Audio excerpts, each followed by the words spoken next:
Ha resultado muy interesante para mí. En realidad no me esperaba, claro, no tenía claro completamente a qué venía, y creo que he visto ponencias muy interesantes. Y de hecho, bueno, voy a hablar un poco de video estereoscópico, de video 3D, y se preguntarán dónde está la conexión con el desarrollo sostenible.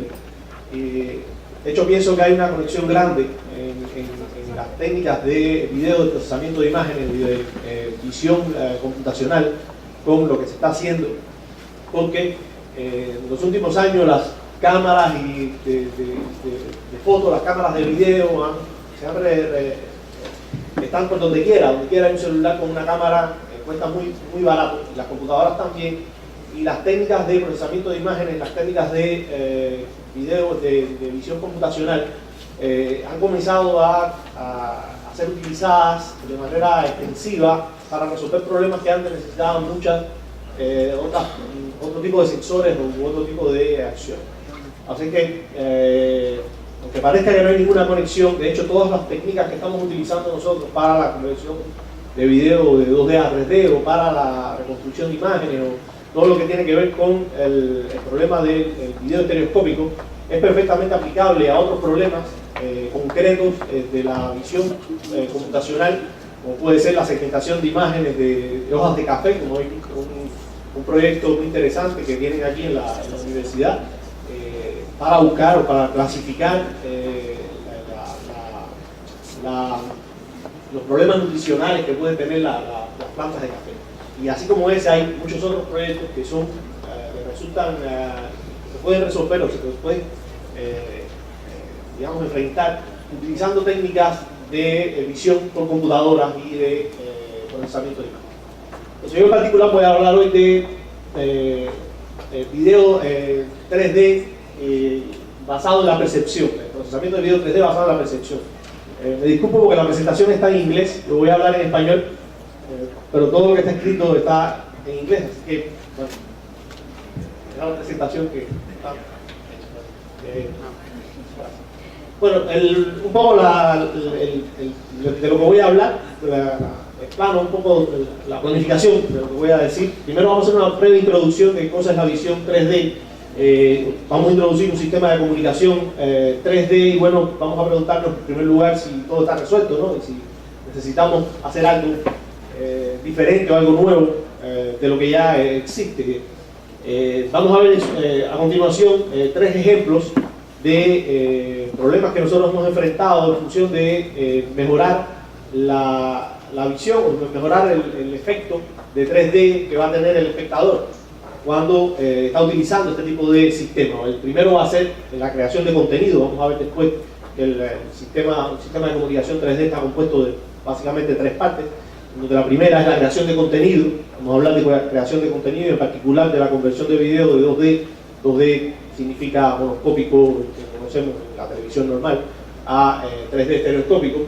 Después vamos a hablar de procesamiento de video como tal, 3D.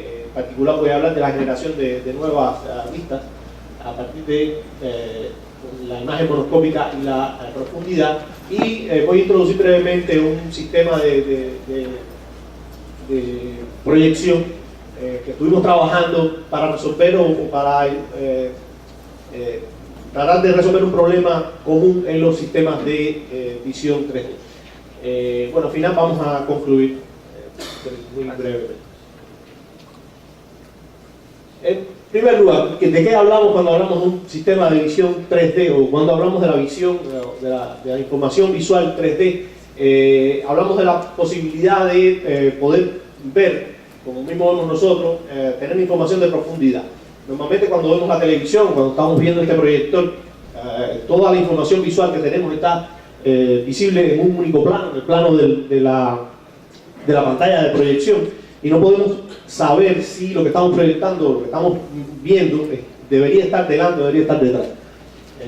Vamos a ver después que efectivamente nosotros podemos hacerlo, pero normalmente con el sistema de proyección que tenemos aquí no es posible distinguir si los objetos están en un plano delante de la pantalla o detrás de la pantalla.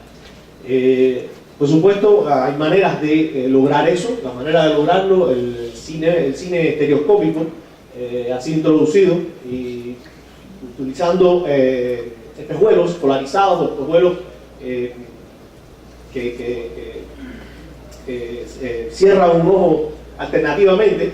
Es posible proyectar una imagen estereoscópica, en la cual tenemos efectivamente una percepción de profundidad. Podemos ver objetos que están delante de la pantalla, objetos que están detrás de la pantalla y podemos distinguir perfectamente dónde están.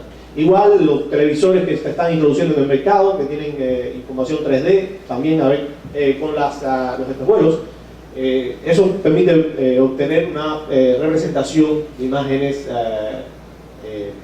con profundidad. Hay también en móvil, en celulares, en internet y los juegos se utiliza este tipo de proyección. Y bueno, cómo capturar o cómo generar las imágenes para que sean utilizadas en este tipo de display. La primera solución, la más simple o la que está siendo utilizada de manera general en el cine, ponemos dos cámaras. Nosotros tenemos dos ojos. La manera de tener una visión estereoscópica efectivamente es tener una captura con una cámara como si fuera nuestro ojo izquierdo y una captura con una cámara como si fuera nuestro ojo derecho.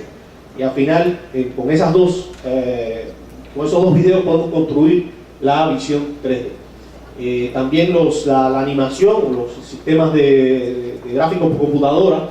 Y bueno, existe la posibilidad también de hacerlo a partir del video normal que conocemos, que es haciendo conversión de 2D a 3D.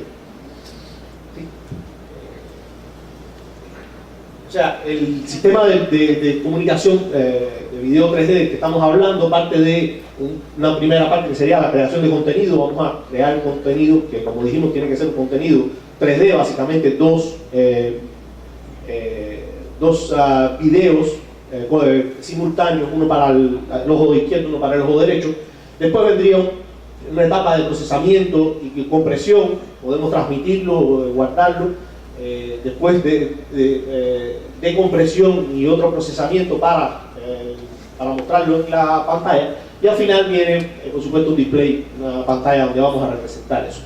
Evidentemente hay un conjunto de componentes. Nosotros vamos a hablar fundamentalmente del primero y el segundo, y un poco al final del tercer elemento. Un poco para explicar qué cosa es el video estereoscópico. Cuando hablamos de visión estereoscópica estamos hablando de visión binocular, en la cual tenemos dos imágenes, una para cada ojo, y hay algún mecanismo de separación de esas imágenes para poderlo representar. El mecanismo de separación normalmente son los espejuelos, que pueden ser polarizados, que pueden ser de colores, los analíticos, azul y rojo, o puede ser espejuelos activos, que lo que hacen básicamente es tapar un ojo y el otro de manera alternativa, muy rápido, a razón de 60 veces por segundo. Y de esa manera podemos separar las imágenes para que el ojo izquierdo vea la imagen izquierda y el ojo derecho vea la imagen derecha. Y de esa manera estamos recibiendo lo mismo que estaríamos recibiendo si fuéramos nosotros los que estuviéramos viendo con nuestros propios ojos. Hay algunas diferencias importantes, pero ese es el esquema básico. En ese caso, hay un video aquí. Si pones el mouse, eso, clic. En ese caso, la información de profundidad está contenida o puede ser representada en la disparidad. En definitiva, es la distancia que hay entre la representación de un objeto entre las dos imágenes. O sea, si la disparidad si el objeto está delante de la pantalla, la disparidad es negativa, los objetos se cruzan, los rayos se cruzan. Si el objeto está detrás de la pantalla, la disparidad es positiva y los rayos no se cruzan. Cuando la disparidad es cero, efectivamente, si la disparidad es absolutamente cero, quiere decir que el objeto está en el mismo plano de la pantalla en la que estamos proyectando. De esta manera es que logramos obtener la profundidad cuando estamos haciendo una representación en un display tridimensional. Es decir, en este caso, lo que necesitamos para tener 3D es que haya disparidad, que haya una distancia entre la representación de un objeto entre la imagen izquierda y la imagen derecha. Entonces, estaba hablando de que efectivamente ya todo esto existe, el cine 3D existe, las cámaras existen, o sea, nosotros tenemos cámaras para capturar contenido 3D, tenemos los displays, tenemos incluso estándares para la transmisión. Falta algo. Efectivamente, como en todo lo que se hace, siempre hay problemas. O sea, evidentemente la visión estereoscópica, como se comercializa hoy, tiene un conjunto de problemas, y ese conjunto de problemas son que, por ejemplo, que los espejuelos no son necesariamente óptimos. Pudieran ser muy buenos en el cine, pero en el entorno de ver la televisión, en la casa, los espejuelos no funcionan bien. Por ejemplo, el hecho de que tengamos solamente dos imágenes y que las imágenes sean fijas y que no cambien, cuando nos movemos estamos viendo exactamente las mismas dos imágenes. Sin embargo, cuando nosotros nos movemos, nuestros ojos van a ver imágenes diferentes, y entonces hay un efecto de rotación de la escena que se produce cuando estamos utilizando este tipo de proyección, y ese problema afecta la calidad de la presentación que estamos haciendo. O sea, evidentemente cuando nosotros movemos la cabeza no esperamos que la habitación se mueva, estamos esperando que la habitación se quede en el lugar y que nuestra visión cambie de posición, y no es eso lo que pasa cuando tenemos solo dos imágenes. Evidentemente hay distorsiones en la profundidad. Si tenemos solo dos imágenes y nos alejamos o nos acercamos a la imagen, va a cambiar la percepción de profundidad, y al cambiar la percepción de profundidad estamos cambiando la geometría de la escena. Eso es algo que no es deseable. Por supuesto, también tenemos la posibilidad de ver el mismo contenido en una pantalla de cine, en una pantalla de televisión o en una pantalla de un celular, y cambiar el tamaño de la pantalla cambia la cantidad de profundidad que estamos percibiendo, la cantidad de profundidad que percibimos. Ahora, eso implica en ese momento que cambiar la talla, cambiar el tamaño de la imagen que estamos proyectando, va a cambiar qué es lo que estamos percibiendo con profundidad, y necesitamos modificar las imágenes. Y bueno, hay algunos otros que evidentemente son problemas implícitamente relacionados con la tecnología y que necesitan ser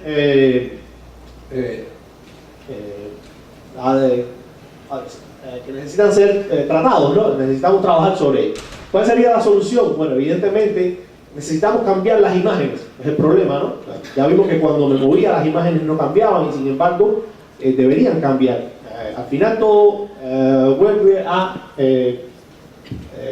cambiar la imagen que tenemos, y para cambiar la imagen, ¿qué necesitamos? Necesitamos saber el contenido, necesitamos además la información de profundidad, y necesitamos también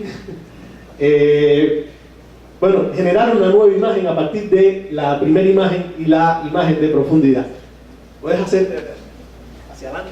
Bueno, básicamente lo que quería mostrar es que las imágenes son diferentes, son ligeramente diferentes, porque evidentemente lo que vemos con nuestros dos ojos es prácticamente lo mismo, pero en la pequeña diferencia que hay entre esas dos imágenes está codificada la información de profundidad, y eso es lo que necesitamos cambiar.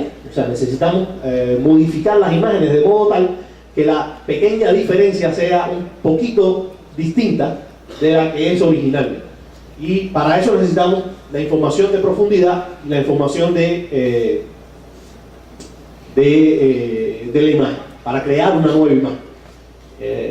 Entonces, en este tipo de procesamiento, o sea, cuando estamos hablando de modificar la imagen utilizando la información de profundidad, hay tres aspectos que son esenciales, tres aspectos que necesitamos tener en cuenta. El primero es cómo obtenemos la información de profundidad.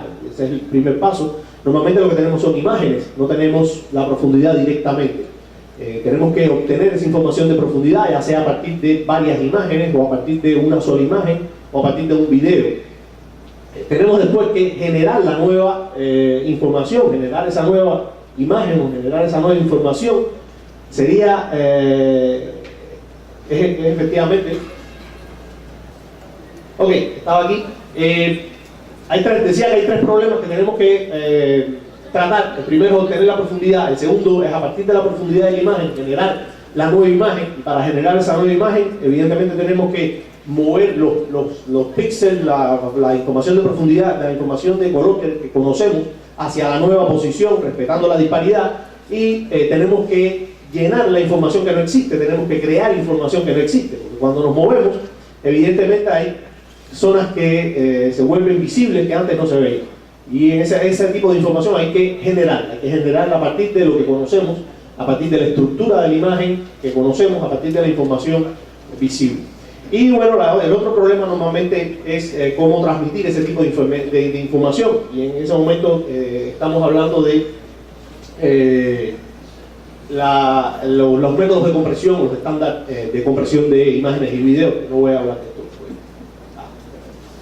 de esto. Bueno, entonces, entre esos tres problemas voy a empezar, voy a hablar primeramente del primer problema de la creación de contenido, y en particular voy a introducir un método de conversión de video de 2D a 3D que hemos creado. Para la creación de contenido hay muchas maneras de crear contenido 3D. Decía que puede ser simple y llanamente capturar el contenido con una multitud de cámaras de video. Podemos tener 5, 10, 18 cámaras, crear el contenido, capturar el contenido 3D. Eso evidentemente es caro y complejo. Podemos utilizar métodos de animación, lo que se usa en el cine, por ejemplo, para hacer las películas de animación de Disney que se muestran en 3D en el cine. Se hace con animación, efectivamente es más simple, puede ser más barato, pero es menos realista. O podemos utilizar métodos de conversión de 2D a 3D, es decir, podemos coger los videos 2D que conocemos, los que estamos acostumbrados a utilizar, y crear la información de profundidad. Crear la información de profundidad, introducirla en el video y crear un video estereoscópico. Eso evidentemente, esto es lo que estamos nosotros tratando de hacer. Solo una nota, que la mayoría de las películas en 3D que se muestran en el cine son creadas de esta manera. Aunque parezca sorprendente, aunque sean películas que están tratando temas que son realistas, con personajes de verdad, son películas que se crean utilizando métodos de conversión. Porque la creación de video estereoscópico utilizando solamente 2 cámaras es todavía compleja y cara. En ese momento nos quedamos con una sola cámara. O sea, no solo tenemos una cámara y tenemos que, a partir de una sola cámara, construir la segunda cámara que nos hace falta para la visión estereoscópica. O sea, el esquema general de lo que queremos hacer: tenemos una cámara original, un video original, que sería nuestro video izquierdo, por ejemplo, y tenemos que generar un video derecho. Ese hay que sacarlo de la información que tenemos ahí, en el derecho. O sea, los 2 pasos esenciales: la extracción de la profundidad y la generación de las nuevas vistas, ya sea para visión estereoscópica con espejuelos, o para visión autoestereoscópica, en la cual no necesitamos espejuelos, pero necesitamos muchas más vistas, normalmente entre 9 y 16. Ese es el esquema general de lo que hay que hacer. Es muy simple: buscar la profundidad a partir de una imagen plana y generar una nueva imagen. Ahora, ¿cómo es que se hace esto? Bueno, hay dos vías bien distinguidas, que se distinguen bien. La primera, podemos hacer eso empleando mucho tiempo en una computadora y con mucho, haciendo, tomándonos nuestro tiempo para hacer cálculos y incluso hacer cosas manuales. En ese caso sería offline, no hay ninguna... Podemos dedicar tiempo, básicamente, y energía y dinero a hacer la conversión. O se puede hacer la conversión también online. En realidad esta es offline y esta online. Se puede hacer en el mismo momento en que el video está caminando, hacer la conversión en tiempo real. O sea, nos llega una imagen del video y tenemos que convertir en tiempo real ese video a 3D. Si estamos viendo televisión en vivo, eso es lo que habría que hacer. O sea, tendríamos que aplicar un tipo de tecnología que sea como esta. Y esta es la que estamos nosotros tratando de resolver. Evidentemente, la primera pregunta que hay que hacerse es si tenemos información suficiente en una imagen 2D para resolver nuestro problema, para poder extraer de esa imagen 2D la información de profundidad. Y yo estoy seguro que si les pregunto aquí si este señor está delante de este elefante que no se ve mucho, todos me van a poder decir que sí, que efectivamente él está delante del elefante. Y que si les pregunto si el edificio este está delante del señor aquí, todos me van a decir que no, porque sabemos nosotros, desde que somos chiquiticos, estamos aprendiendo a interpretar las escenas y somos capaces de saber en una escena, aunque no tengamos la información de disparidad, aunque no tengamos visión binocular de nuestros dos ojos, somos capaces de distinguir cuál es el orden de los objetos en la escena. En ese caso, podemos utilizar, nosotros, ¿qué es lo que utilizamos? Utilizamos otros índices que existen ya en las imágenes para ayudarnos a ponerles profundidad a los objetos. A tal punto de que hay artistas que pintan utilizando ese tipo de índices sobre superficies completamente planas, en este caso la calle, por ejemplo. Edgar Müller pinta en superficies planas utilizando perspectivas de tal manera que se ve como si fuera la profundidad real. O sea, en este caso es plano y utilizando las técnicas de los índices de profundidad que normalmente nosotros utilizamos para comprender la profundidad en las escenas, él está dando una sensación de profundidad muy intensa. O sea, que nosotros pudiéramos utilizar este tipo de técnicas, y eso es lo que efectivamente se hace. Vamos a buscar dentro de las imágenes 2D los índices de profundidad que nos van a ayudar a crear la información de profundidad que vamos después a utilizar para crear las nuevas imágenes. ¿Cómo buscar esos índices de profundidad? ¿Cómo buscar esa información de profundidad? Bueno, hay tres maneras básicas de hacerlo. Podemos pedirle a alguien que se siente delante de la imagen y me diga a qué profundidad está cada uno de los objetos que está mirando. Efectivamente eso se hace. En las películas de las que estamos hablando, de que se hacen conversiones de 2D a 3D, hay un montón de artistas sentados frente a una computadora